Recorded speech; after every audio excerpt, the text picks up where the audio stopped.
पडद्यावरचा master आता खऱ्या आयुष्यातही राजकारणाचा थलापती बनलाय। तमिळनाडूच्या राजकारणात सध्या एकाच नावाची चर्चा आहे, थलापती विजय, ज्यांनी 2 वर्षांपूर्वीच आपल्या तमिळगा वेत्री कळगम म्हणजेच TVK या पक्षाची घोषणा केली। त्यांनी 2026च्या विधानसभा निवडणुकीत करिश्मा करत सगळ्यांनाच धक्का दिलाय। काय आहे हा विजय, कसा घडला विजय, कसं घडवलं विजयनं हे राजकीय वादळ, जाणून घेऊयात सविस्तर। तमिळनाडूच्या राजकारणानं पुन्हा एकदा इतिहास घडवलाय। सिनेसृष्टीतील एका सुपरस्टारनं थेट मुख्यमंत्री पदाची खुर्ची गाठत राज्याच्या राजकारणात नवीन अध्याय लिहिलाय। थलापती विजय यांच्या तमिळगा वेत्री कळगम अर्थात TVKनं या पक्षानं नुकत्याच पार पडलेल्या या निवडणुकीत दणदणीत विजय मिळवलाय। हे यश फक्त एका पक्षाचं नाहीये, तर एका व्यक्तीच्या अनेक वर्षांच्या मेहनतीचं आणि लोकांच्या विश्वासाचं प्रतीक आहे। सगळ्यात आधी बघूयात हा विजय नेमका कोण आहे, त्याचा बालपणापासून ते सुपरस्टार पर्यंतचा प्रवास। तर जोसेफ विजय चंद्रशेखर, ज्यांना जग थलापती विजय म्हणून ओळखतं, त्याचा जन्म 22 जून 1974ला चेन्नईत झाला।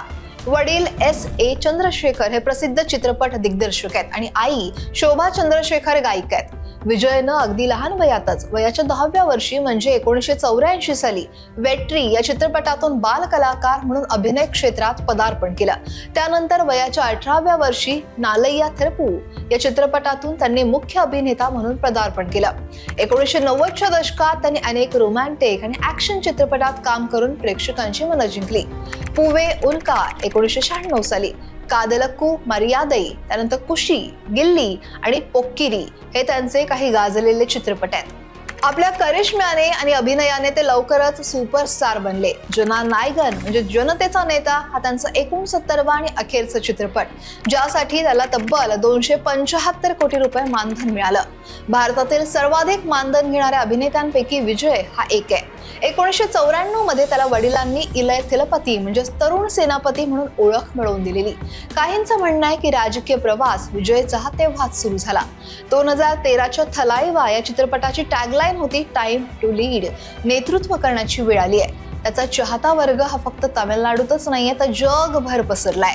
त्यांच्या चित्रपटाच्या प्रदर्शनावेळी चाहते थिएटर्सच्या बाहेर दिवाळी साजरी करतात। विजयनं फक्त पडद्यावरच नाही, तर सामाजिक कार्यांमध्ये सुद्धा नेहमीच सक्रिय सहभाग नोंदवलाय।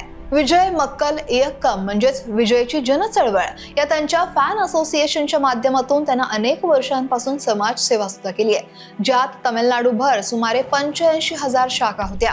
आरोग्य शिबिरं, शैक्षणिक मदत, नैसर्गिक आपत्त्यांमध्ये मदत कार्य अशा अनेक उपक्रमांमधून त्यांनी आपल्या लोकांमध्ये आपली प्रतिमा एक नायक म्हणून तयार केली। 2011च्या विधानसभा निवडणुकीत या संघटनेनं AIADMKच्या नेतृत्वाखालील आघाडीला पाठिंबा दिलेला, पराभव झाला। 2021च्या ग्रामीण स्थानिक स्वराज्य संस्था निवडणुकांमध्ये त्यांच्या फॅन क्लबमधील सदस्यांनी 100 पेक्षा अधिक जागा जिंकलेल्या, जी त्यांच्या भविष्यातील राजकीय ताकदीची पहिलीच झलक होती।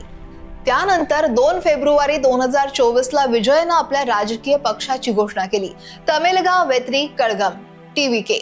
हा पक्ष स्थापन करतानाच त्यांनी स्पष्ट केलं होतं की 2024ची लोकसभा निवडणूक ते लढवणार नाहीयेत, पण 2026च्या विधानसभा निवडणुकीसाठी पूर्ण ताकदीने तयारी करू।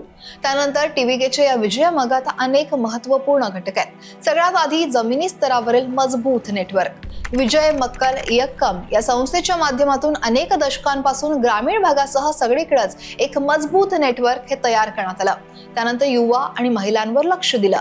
विजयनं आपल्या जाहीरनाम्यात तरुणांसाठी रोजगार, महिलांसाठी सुरक्षा आणि शिक्षण यावर विशेष भर दिला। त्यांच्या सभांना तरुणाई आणि महिलांचा मोठा प्रतिसाद मिळायचा। त्यानंतर महत्त्वाचं म्हणजे भ्रष्टाचार मुक्त सरकारचं आश्वासन। तमिळनाडूच्या राजकारणात दीर्घकाळापासून असलेला भ्रष्टाचार आणि पारदर्शकतेच्या अभावावर विजयनं आवाज उठवला।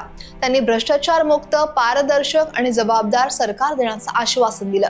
महत्त्वाचं म्हणजे थेट जनतेशी संवाद। विजयनं मोठ्या सभांऐवजी लहान बैठका घेऊन थेट जनतेशी संवादही साधला। लोकांच्या समस्या ऐकून घेतल्या आणि त्यांच्या अपेक्षांवर आधारित धोरणं सुद्धा आखली। त्यानंतर पुढचं म्हणजे सेक्युलर आणि सामाजिक न्याय।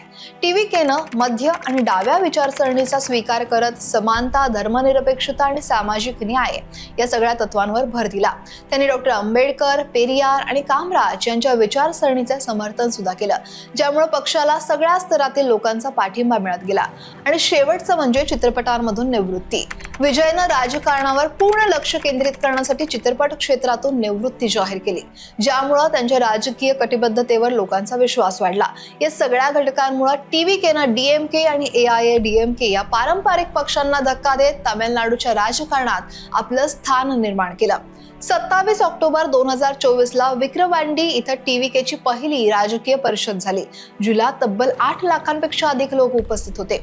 या रॅलीत विजयनं पक्षाची विचारधारा सुद्धा जाहीर केली. धर्मनिरपेक्ष, सामाजिक न्याय आणि समतावाद, द्विभाषा धोरण आणि लोकशाही.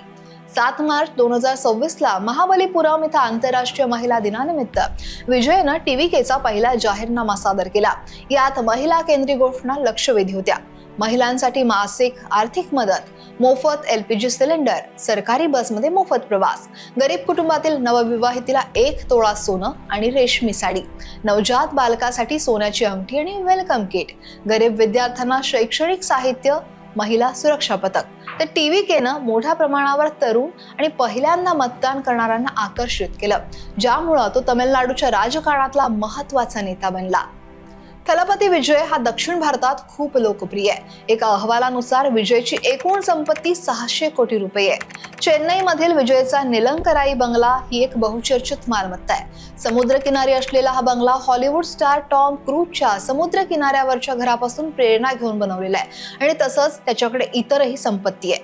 विजयकडे अनेक लक्झरी कार आहेत. यात Rolls Royce ghost, BMW X5 आणि X6, Audi A8L, Range Rover Evoque, Ford Mustang, Volvo XC90 आणि मर्सिडीज बेन्झ यांचा सुद्धा यात समावेश आहे. रजनीकांत आणि कमल हसन यांसारख्या मोठ्या कलाकारांना जे साधता आलं नाही ते विजयनं पहिल्याच प्रयत्नात करून दाखवलंय. थलापती विजय यांचा हा विजय फक्त एका अभिनेत्याचा राजकीय प्रवास नाहीये, तर तो लोकांच्या आशा आकांक्षांचा विजय आहे. तमिळनाडूच्या राजकारणात आता एक नवीन युग सुरू झालंय, जिथं एक थलापती आपल्या मास्टर स्ट्रोकनं राज्याची दिशा बदलणार आहे. त्यामुळे येणारा काळ कसा असेल हे आपल्याला पाहायलाच लागेल. याविषयी तुम्हाला काय वाटतंय? कमेंट नक्की करा आणि लोकमत सबस्क्राईब करायला विसरू नका.